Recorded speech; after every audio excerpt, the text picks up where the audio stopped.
Mēs zinām, ka sarežģītas lietas var padarīt saprotamas, tāpēc aicinām tevi pievienoties mūsu komandai. Tehniskās dokumentācijas rakstītājs ir tas cilvēks, kurš pārvērš sarežģītas tehniskas lietas saprotamās instrukcijās. Viņa darbs palīdz ikvienam, kas strādā ar iekārtām, saprast, kā tās pareizi lietot, uzstādīt un apkalpot. Ikdienā tiek rakstīti un atjaunoti dažādi dokumenti, rezerves daļu katalogi, instalācijas instrukcijas, servisa un operatora rokas grāmatas. Tehniskās dokumentācijas darbs ir ļoti svarīgs, jo tas nodrošina, ka darbs ar tehniku norit droši un efektīvi. Lai sagatavotu precīzus un saprotamus materiālus, tehniskās dokumentācijas rakstītājs cieši sadarbojas ar inženieriem gan Latvijā, gan ārzemēs.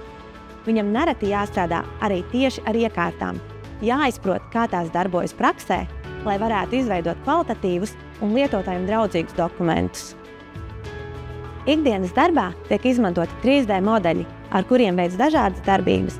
Piemēram, atver vāku, rotē modeļus, izolē atsevišķas detaļas. Šādi sagatavoti attēli un fotogrāfijas tiek izmantotas, lai vizuāli paskaidrotu instrukcijas un padarītu tās viegli uztveramas. Visi lietotāji un servisa rokas grāmatu maketi tiek veidoti programmā Adobe InDesign, kas ļauj izkārtot informāciju pārskatāmi un profesionāli. Šim darbam nepieciešamas gan tehniskas zināšanas, gan prasme vienkārši un saprotami formulēt sarežģītu informāciju.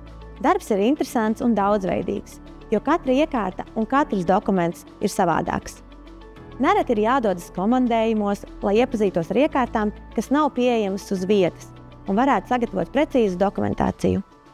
Visa dokumentācija tiek rakstīta angļu valodā, un arī sadarbība ar kolēģiem no citām valstīm ikdienā notiek angliski, tāpēc labas angļu valodas prasmes ir būtiski.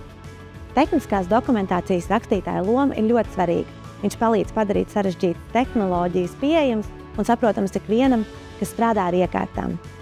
Ja atbilsti prasībām un vēlies kļūt par daļu no mūsu komandas, aicinām iesūtīt savu pieteikumu.